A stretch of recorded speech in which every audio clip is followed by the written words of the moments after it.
hay como siempre en el tema de las guerras, una neblina.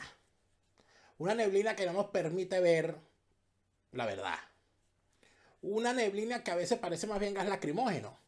Porque no solamente no nos deja ver, sino que nos hace llorar. Esa neblina o ese gas lacrimógeno se llama propaganda. La propaganda es el arma con el cual las partes en una guerra asesinan a la primera víctima que tiene toda guerra, que es la verdad. Y por supuesto en tiempos de guerra y en tiempos de propaganda, lo que corresponde es observar muy bien las cosas que ocurren y ver sobre todo lo que ocurre tras bastidores y lo que no se dice, lo que queda entre líneas. Sobre lo que está ocurriendo en Ucrania, las últimas aseveraciones que hace la prensa de Occidente es que Rusia ha cometido crímenes de lesa humanidad en territorio ucraniano. Se habla inclusive de genocidio. ¿Es eso verdad? ¿Qué es eso de un genocidio? ¿Y cómo es eso que se puede hablar tan alegremente de la ocurrencia de un genocidio así como así? Vamos a revisar lo que hay por allí y vamos a ver lo que hay entre líneas en todo este tema y lo que han dejado colar los actores más importantes de los últimos días en la lamentable situación que se vive en Ucrania luego de la invasión rusa. Eso hoy en nuestro Fuera de Orden. Este programa es una presentación de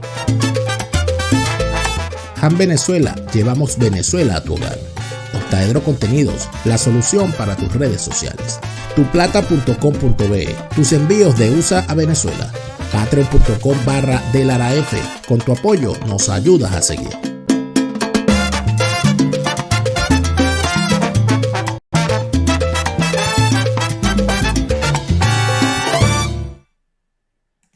Fuera de Orden, crónica de la desgracia nacional e internacional, plomería informativa, arqueología, paleontología, zoología, parasitología, infectología, coloproctología, gastroenterología, cardiología, otorrinolaringología, neumonología y medicina forense política. Bienvenidos, abra las puertas este aserradero politiquero para seguir recibiendo esas caretablas obsoletas, desvencijadas, periclitadas, que hay que lijar, limar, sellar, barnizar, contrachapar y exponerlas en la calle para que las vean y digan, mira, aquel es un caretabla, nacionales e internacionales. Bienvenido como todos los días a las 8 de la noche. Les saluda Daniel Lara Farías. Gracias por estar de vuelta. Agradecimiento especial a los más de 100,000 suscriptores que hacen vida acá en nuestro canal. Les agradezco muchísimo por darle al botón de suscribirse y activar las notificaciones para estar siempre pendiente de los contenidos que podemos hacer gracias al apoyo que recibimos en Patreon. Patreon.com/DelaraF. Patreon.com/DelaraF es tu apoyo, el que nos ayuda a seguir creando contenidos para todos. Una suscripción, el costo de un café al mes. Con eso apoyas al equipo de Daniel Lara Farías Presenta, que sigue creando contenidos para todos. Y seguimos. ¿Dónde está la verdad? Esa es una gran pregunta. Una pregunta filosófica inclusive. De eso se han encargado filósofos desde que la filosofía es filosofía, desde que los sabios son sabios y desde que se puso el hombre en pie. ¿Quién tiene la verdad? ¿Quién dice la verdad? Tu verdad es mi verdad, la verdad es de todos. ¿Dónde está? Yo siempre digo algo, ¿no? Hay cosas que son evidentes. El sol sale por el este, se oculta por el oeste. Eso es una verdad clásica, ¿no? Hay verdades también importantes. Bueno, cuando la nieve, sinónimo de frío, es otra cuestión importante. El mar es salado. Esa es otra cuestión indudable, ¿no? Las mujeres salen embarazadas. Eso es otra verdad. Eso es imposible. Eso es imposible. Imposible revertir eso. También, por cada taza de arroz son 2 tazas de agua. Eso es inamovible. Y la arepa venezolana, caballero. Esas son verdades. Y la verdad es gratis. Porque como es una cosa que está evidente, usted no necesita pagarle a alguien para que difunda una cosa que es verdad. En todo caso, la gente se encarga de pagar campañas para que difundan lo que quieren que otro crea.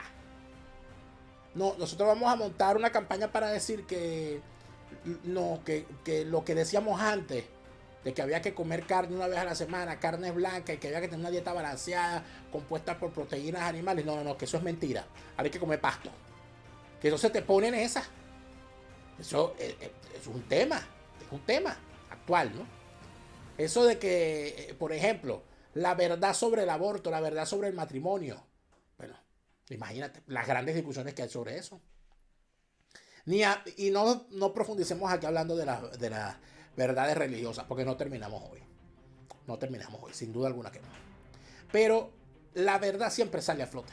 Mire, la verdad usted la puede hundir en el mar y la verdad va a salir. Porque la verdad es terca. La verdad es terca. La verdad es gratis. La verdad es terca. Y es impertinente.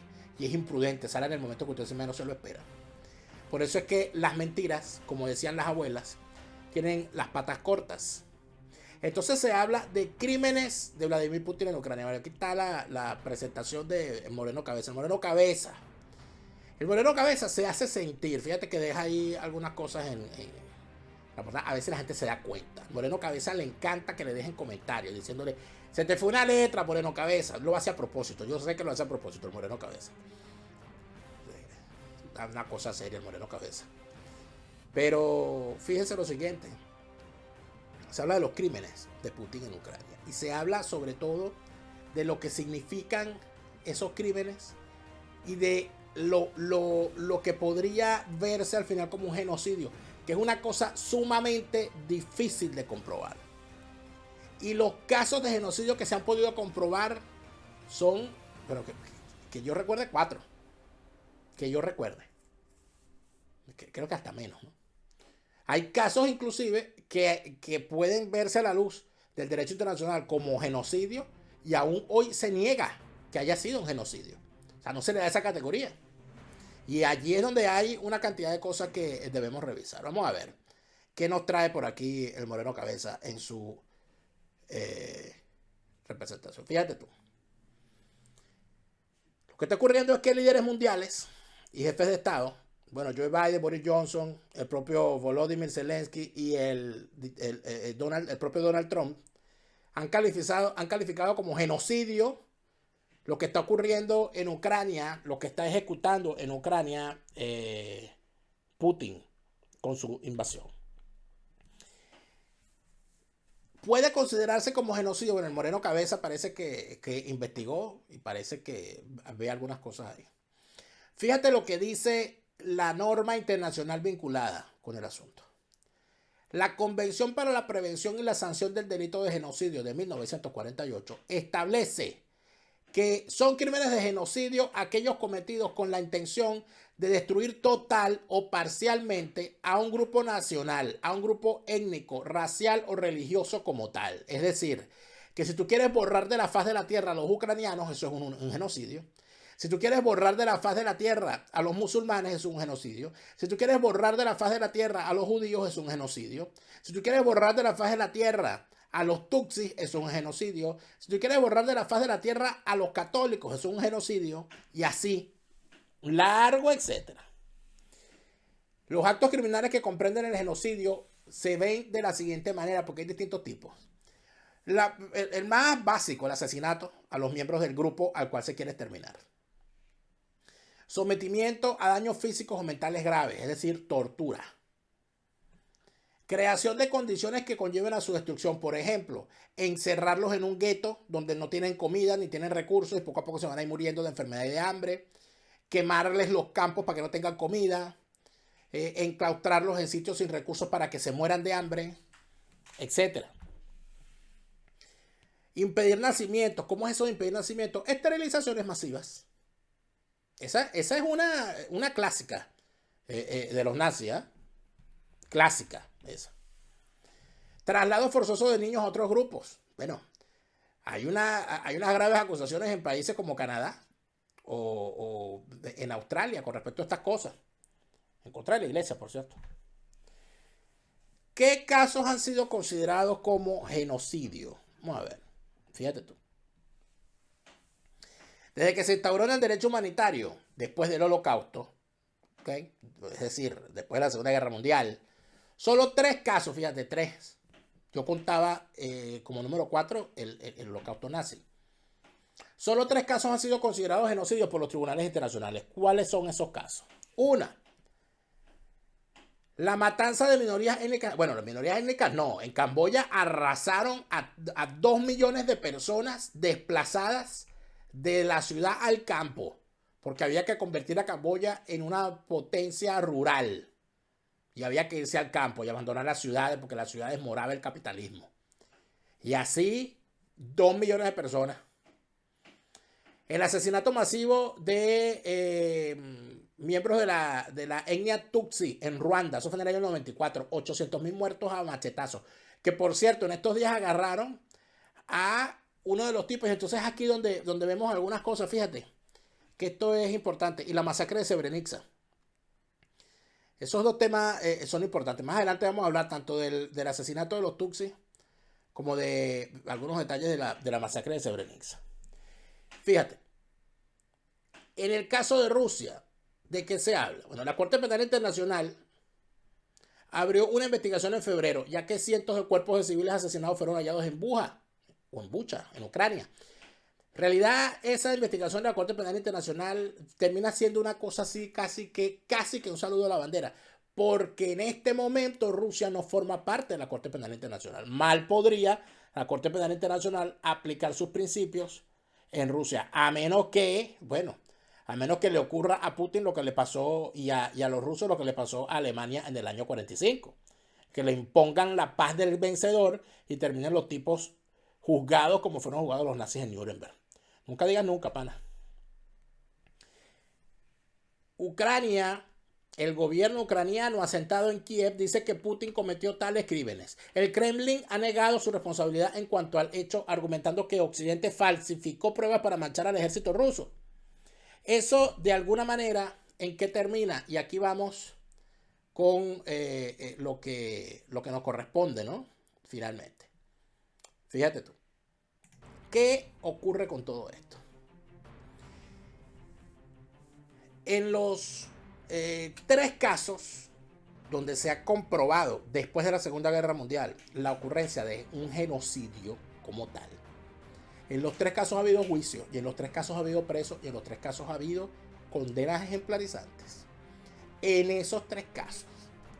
Y además de eso, y esto es sumamente importante, los condenados no son solamente aquellos que ejecutaron el crimen materialmente, sino que también terminan siendo juzgados los que financian la actividad o los que la inspiran políticamente. Eso no lo saben algunos personajitos que andan por ahí escribiendo libros y repitiendo cosas de la propaganda rusa en canales de YouTube y en podcast y esas cosas, y escribiendo artículos y tal. Sería bueno que lo supieran algunos, ¿no? Que andan repitiendo tonterías por ahí y ocultando las evidencias. Fíjense lo que pasó, por ejemplo, en el caso de Camboya. En el caso de Camboya, los Gémeres Rojos, que fue una facción comunista que tomó el poder en ese país y que luego, y que estaba dirigido por un soberano criminal llamado Pol Pot, decidieron arrasar con las ciudades y mandar a la gente al campo, y sometieron a la gente, separaron a los padres de sus hijos. Eso fue una cosa horrible. Hay multitud de libros escritos al respecto, y hay inclusive un sitio en recuerdo a las víctimas donde están todas las osamentas de los 2 millones de asesinados. A los Gémeres Rojos los sacaron del poder a la fuerza y fueron juzgados sus principales cabecillas, y por supuesto que hubo escarmiento, sobre todo para los que eran los verdugos. Está perfectamente claro que con el paso del tiempo era bastante difícil juzgarlos a todos, pero de lo que sí estamos seguros es que se escarmentaron a unos cuantos. Y quedó claro además que el comunismo mata. El comunismo mata, y mata de verdad. En el caso de Ruanda, recientemente hubo una situación importante, porque uno de los hombres más buscados del mundo fue atrapado recientemente. Eso está en el documental que está en Netflix, que se llama Los fugitivos más grandes del mundo, creo que se llama, o los criminales más buscados. Que era un señor ruandés que era el dueño de la emisora Radio Mil Colinas y de otras empresas, desde donde se promovía la supremacía racial de los Hutus sobre los Tutsis. Pero el tipo no solamente tenía en esa emisora a unos promotores del genocidio, de las acciones en contra de la minoría racial, sino que además de eso consta que el tipo mandó a comprar no sé cuántos miles de machetes. El tipo mandó a comprar, se trajo un contenedor de machetes y repartió esos machetes. Repartió los machetes y la gente lo mataron a machetazos. Ese tipo escapó de Ruanda, andaba escondido en distintos sitios y finalmente lo agarraron nada más y nada menos que en Francia. El tipo estaba escondido ahí haciéndose el refugiado, ¿verdad? Haciéndose el no sé qué. Y lo cacharon y lo agarraron. Bueno, ese no sale más. Ese no sale más. Está bien viejo además. Hay una de las locutoras de la Radio Mil Colinas que la tiene presa todavía y a la tipa la condena que tiene, además de estar presa, es que ella está obligada a dar charlas contando lo que hizo. Y entonces llevan a la gente a la cárcel, como creo que una vez a la semana, llevan a grupos de gente y la señora tiene que contar todo lo que ella hizo, cómo lo hizo, y que está arrepentida, y que eso estuvo mal, etcétera, etcétera. 800.000 muertos, caballero, no cualquier cosa. En el caso de Srebrenica, ¿qué ocurrió? Y esto quizá se acerque mucho más a este asunto. Porque en el caso de Srebrenica, y estas son las cosas que no se cuentan. En el caso de Srebrenica, en los Balcanes, es decir, en la ex Yugoslavia, un personaje siniestro, apoyado por Rusia, por razones raciales, porque eran eslavos, igual que los rusos, el señor Milosevic, su secuaz Radovan Karadzic y el ejecutor de la matanza Ratko Mladic, esos bichos eran protegidos de Rusia. Y en medio de toda la situación, ellos decidieron que tenían que exterminar a todos los musulmanes en la zona de Srebrenica. Y dijeron que bueno, que ellos lo que iban era proteger la población.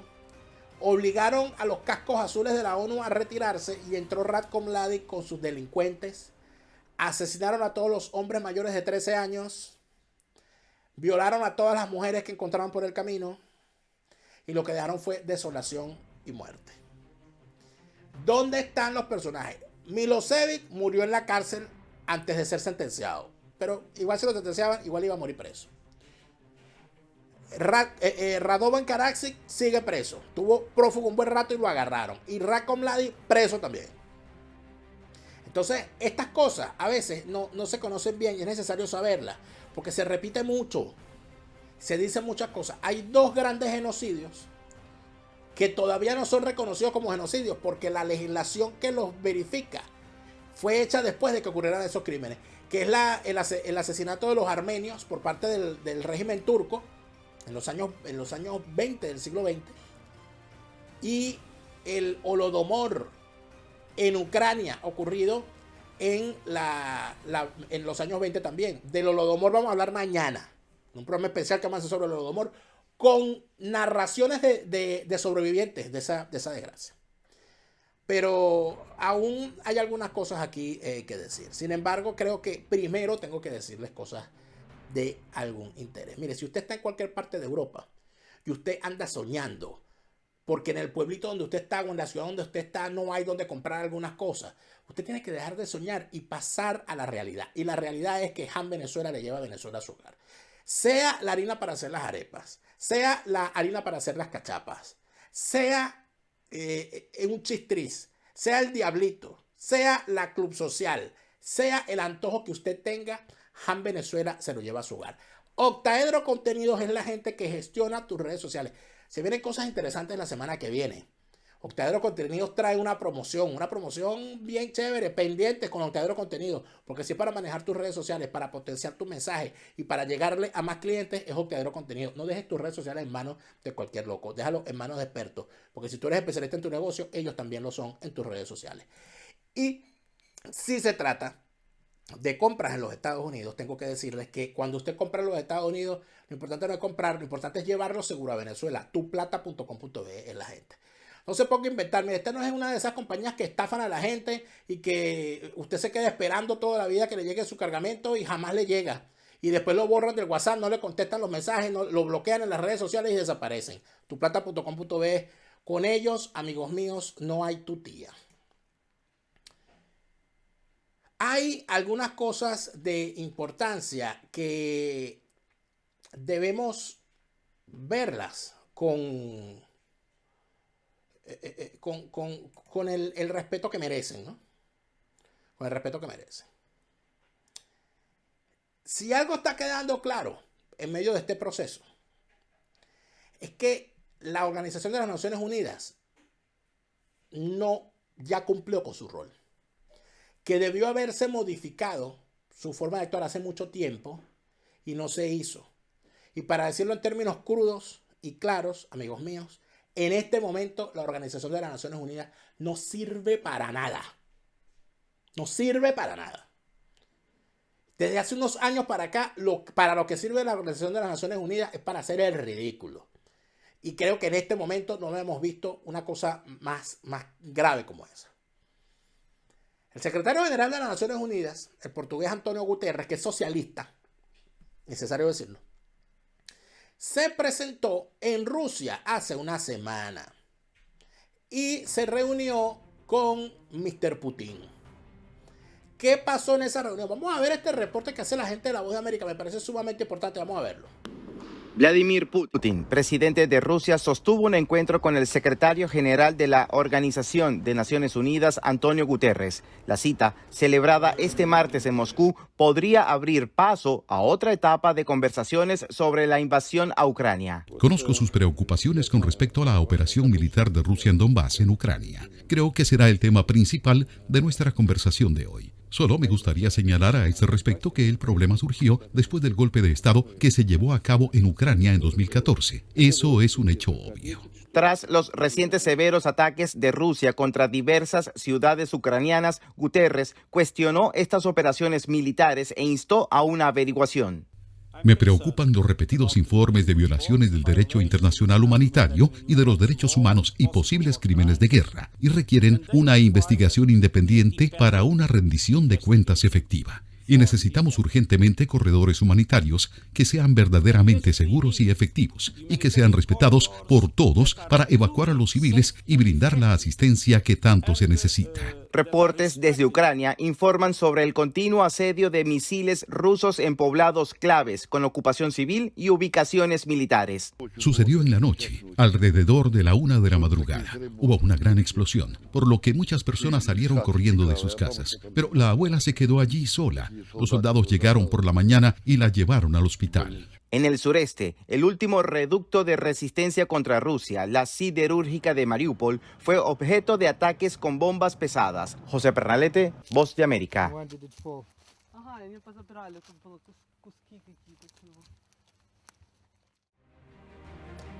Los invito a ver la diferencia. Vamos a ver la diferencia entre el comportamiento de Putin y el comportamiento de Putin con Guterres. Pero muy particularmente vamos a ver el comportamiento del secretario general de las Naciones Unidas cuando está con Putin y el comportamiento que tiene el tipo cuando está en Ucrania.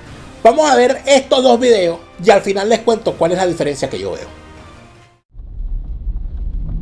Fuertemente custodiado, Antonio Guterres visitó algunas de las poblaciones ucranianas donde se adelantan investigaciones por crímenes de guerra por parte de la Corte Penal Internacional, y él mismo se horrorizó con la muerte y destrucción que han dejado 9 semanas de conflicto en Ucrania.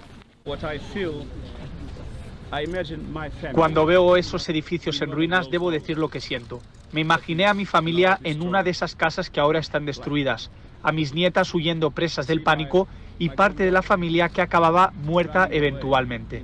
Entonces la guerra es un absurdo en el siglo XXI y cuando veo esto, nuestro corazón se queda con las víctimas, nuestras condolencias con sus familias y los sentimientos son que no hay forma de que una guerra pueda ser aceptable en el siglo XXI.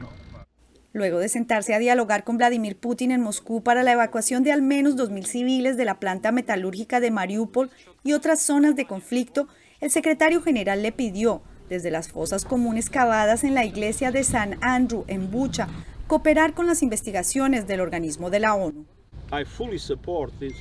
Apoyo plenamente a la Corte Penal Internacional y hago un llamado a la Federación Rusa para que acepte cooperar con la investigación. Pero cuando hablamos de crímenes de guerra no podemos olvidar que el peor crimen es la guerra misma. Igualmente abogó por un cese al fuego que proteja la vida de inocentes. Esto mientras recorría la devastación de un complejo residencial en Irpin. Este horrible escenario demuestra que lamentablemente siempre es cierto que los civiles siempre pagan el precio más alto.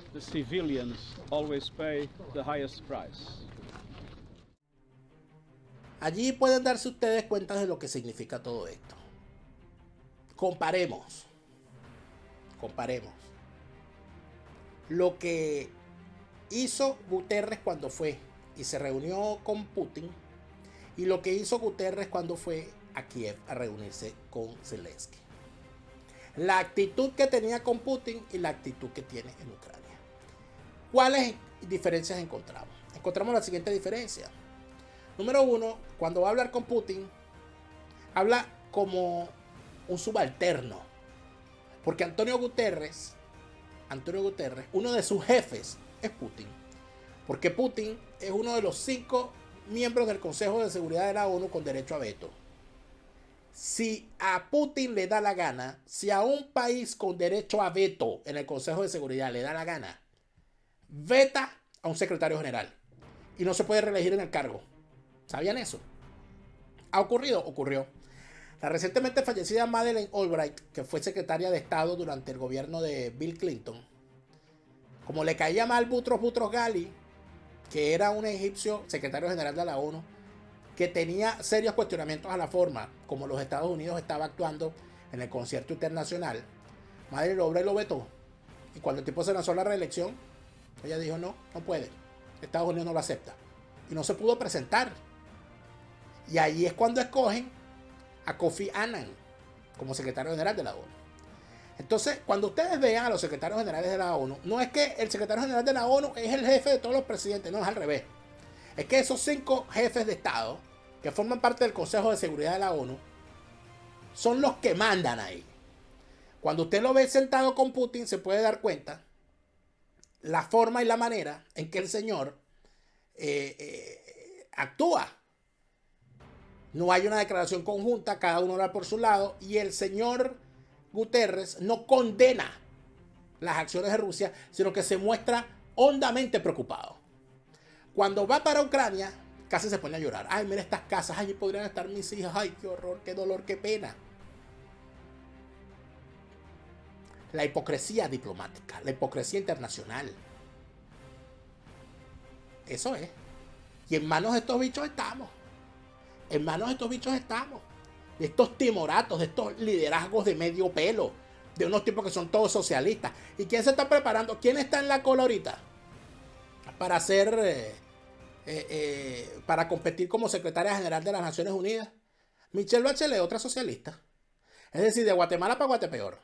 De Guatemala para Guatepeor. Es ahí donde vemos cómo es la izquierda la que ha desbaratado a las Naciones Unidas y la ha convertido en una pieza de museo más parecida a un jarrón egipcio en una esquina de alguna tienda de antigüedades que en un organismo que sea capaz de garantizar la paz. La paz es una palabra, amigo mío. Eso y nada más.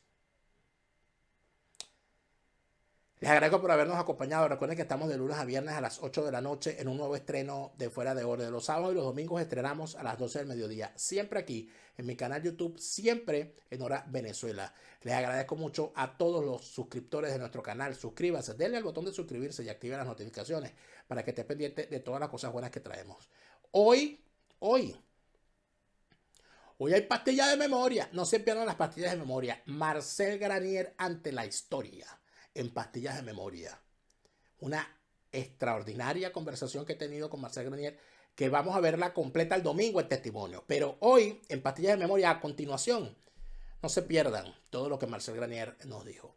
Les agradezco muchísimo por habernos acompañado. Váyanse para allá a ver pastillas de memoria con el juicio que Marcel Granier le hace a todo lo que se dice de Marcel Granier y todo lo que se dice con respecto a RCTV, la democracia y la llegada de Chávez al poder. De mi parte, muchas gracias por habernos acompañado y nos reencontramos mañana en otro Fuera de Orden. Hasta entonces. Este programa fue presentado por Han Venezuela. Llevamos Venezuela a tu hogar. Octaedro Contenidos, la solución para tus redes sociales. Tuplata.com, tus envíos de USA a Venezuela.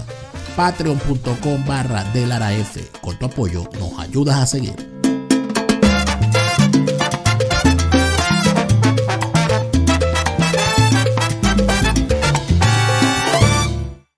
Resistencia con contundencia, no más lavado de conciencias. Resistencia por la libertad, resistencia por la